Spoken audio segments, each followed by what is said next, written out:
Hi, and welcome to Biz Adelaide. On today's show, we have Michelle Siddons from Nevus Support Australia. Welcome, Michelle. Thank you for having me, Kirsty. Now, tell us about Nevus.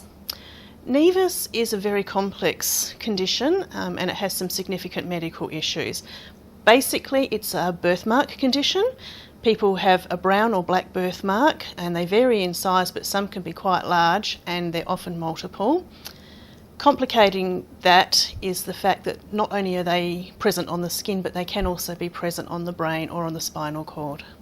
Are there any other conditions that are relevant with Nevus other than the obvious skin pigmentations? Absolutely. In a small percentage of people there are complications such as melanoma, and the kind that we're often dealing with is a particularly aggressive form of melanoma that attacks young people. And one of the peak ages that we actually lose children is around about the 18 months of age, which is absolutely heartbreaking. Yeah, it's really sad when they're babies. It's very sad. Now, what does Nevus Support Australia do?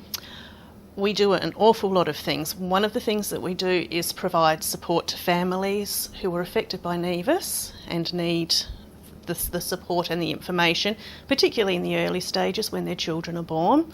We also provide support to the siblings, and we provide ongoing support as people get older to the youth in particular. And we raise money for research, we educate the public and are involved in the medical profession, and of course we lobby for our patients. So what kind of events do you do specifically for fundraising and for people with Nevus? For fundraising, it's a very difficult condition to fundraise for. We don't have the scare factor that a lot of other conditions have, because nobody's worried that they're going to get a Nevus. So it's very tricky. It's a lot of grassroots. So we do things like we've recently had a high tea, a Lamington drive, sausage sizzles, very grassroots fundraising. And as far as events for families, we hold conferences every 2 years, and we also hold a youth camp. Is it a recent addition, the youth camps, or have you been doing it for a while? It's a very recent addition. We held our first one last January, and it was just such an incredible success that we have decided that it really does need to keep happening. Youth with Nevus are particularly susceptible, obviously, because they have a visible difference as well as the health risks, are very susceptible to mental health issues.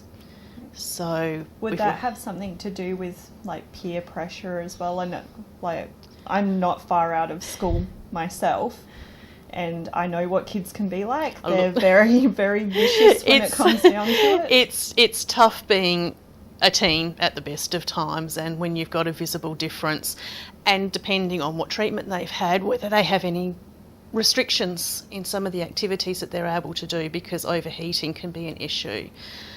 So yes, there's definitely some support required. So is Nevus Australia limited, or do you have people that come to your conferences from overseas as well? Absolutely. Last conference we had people from Malaysia, Indonesia, New Zealand, America, and all over Australia as well. So how do people get in contact with you? People can get in contact with us and find out more about Nevus at our website, which is www.nevussupport.com, or on our Facebook pages. We have two. We have one which is Nevus Youth and Nevus Support Australia page. If you send a message to either of those, I'll get it. Well, thanks for coming on the show, Michelle. It's been a pleasure having you. Thank you so much for having me. And the Biz Adelaide team and I wish you the best of luck in the future. Thank you, Kirsty. Nevus Support has just finished a Lamington fundraiser, but if you're interested in any future events or fundraising opportunities, please keep an eye on their Facebook page. Up next, we have George Karitsa with BizBuzz.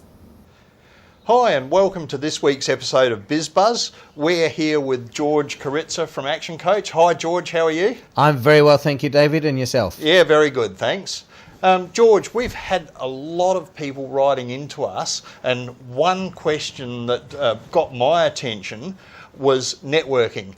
This person says he goes to lots of networking events, but he's not quite sure what he should be doing. Can you sort of give him some advice on how to get the best out of his networking? Certainly can, David, and that's a great question. I know a lot of us do a lot of networking, and I think a lot of us walk out of there going, geez, that was nice, met some people, got some cards, and head home, and I've got no idea who I met and why am I meeting them. So I think it's really important when you network to have a clear plan as to why you're there. What outcome do you want to achieve? So I always have a rule with networking. Always take your business cards with you, but never give them out unless you're asked for one. A reason for that? Sure is. If I walk in and I meet you and we have a bit of a chat and I think, this person just doesn't gel with me, or they're not going to be my client, or I'm not going to be their client, why give them a card? What's the value of it? And it's also really, really frustrating when you walk in and you meet someone and the first thing they do is shove a card in your hand, and it's like, oh, I haven't actually had a chance to meet you yet to actually get to know you, and you want to shove a card, and it's a bit like dismissing you and moving on to the next person. So I always like to get to know the person, have a bit of a chat, find out what he or she is doing, about their business, about themselves, and then, by the way, sort of slip it in, hey David, have you got a card? Because how does that make you feel as the person? Oh, this person is interested in me, they want to find out about me. So I'm buying you rather than you selling to me. So that's why I always suggest have a conversation first, get to know the person, then if they ask for a card, offer you a card. If they offer you a card, well, I always say just take it anyway. But it's always important to remember why you're there. And also look out for people that are standing around a networking event that are not actually engaging with other people. Right. Because one of the things I found is that most Aussies are fairly friendly, but can be a bit reserved. Right. So if you're looking at somebody who's maybe on the fringes or not quite there, they're probably just as anxious for someone to come and talk to them as you are to go and find someone to talk to you. So why don't you go out and meet that person? And even if they're not a fit for you, you've helped someone out, and it's really easy then to go on and introduce that person to someone else. Hey, David, have you met John? John, this is David. And then it's a great way to actually pass on and move on to somebody else, because sometimes we can get bogged down with one person, and it's really great, but we don't want to be rude and move on from that person. But at a networking event, we need to meet as many people as we can. So the best way to move on from somebody is to introduce them to somebody else that you've already met. Ah, right. Now, once you've been to a networking event, what's the follow-up process? One of the first things that I do is to go and check out that person's online profile, LinkedIn, Facebook, whatever, and connect with them from there. Maybe a quick email just to say, hey, it was great meeting you at such and such an event, because it just starts building that relationship. I actually find it really useful to try and organise a coffee catch-up with that person. Hey, it was great talking to you at such and such an event, but I'd really like to know a bit more about what you do, David. So how about we organise a coffee and find out a bit more about what you do? Well, what sort of a time frame would you put on after the network event before you start approaching people? Because if you go in too soon, it can seem a bit anxious. Yeah, I would actually connect with them on a LinkedIn or Facebook the next day. And then it's nice just to send a short little 2-line email. Hey, it was great meeting you at. Look forward to catching up. And leave it at that. Then a few days later, you can say, hey, I found your card again, David. I was just looking at your Facebook page or LinkedIn profile, whatever it is you've connected on. I'd love to find out a bit more about what you're doing. How about catching up for a coffee? But you've got to make it all about them. The minute you go in, hey, I can help you do this, and I can do this for you, and I can do that for you, you're a salesperson. And we don't like salespeople. So let's connect with them and find out about them. And human nature kind of says, well, if you've taken all this effort to find out about me, I've got to reciprocate and ask you about you. Yep. Now, with networking events, there are so many of them these days. How do you go about choosing which events you go to? Sure, it's a great question, and you're absolutely right. There are thousands and thousands of different events. I think it's got to be one that you feel comfortable with, also has an ethos that you are comfortable with. There's a lot of networking events out there that are so focused on the networking event, not on the connection of people. Yeah. So I think it's important that you actually go to one that actually generates the results that you want. So again, going back to my original statement about what do you want to achieve out of this?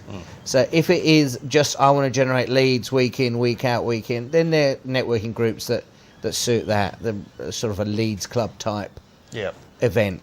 But there are also a lot of networking events out there that are much more around the business owner taking time out and interacting with other like-minded business owners. I happen to run an event like that myself, and the Humanise event, and it's a fantastic way of actually taking some time out as a business owner, getting to spend 2 hours over lunch where you're interacting and getting to know the person.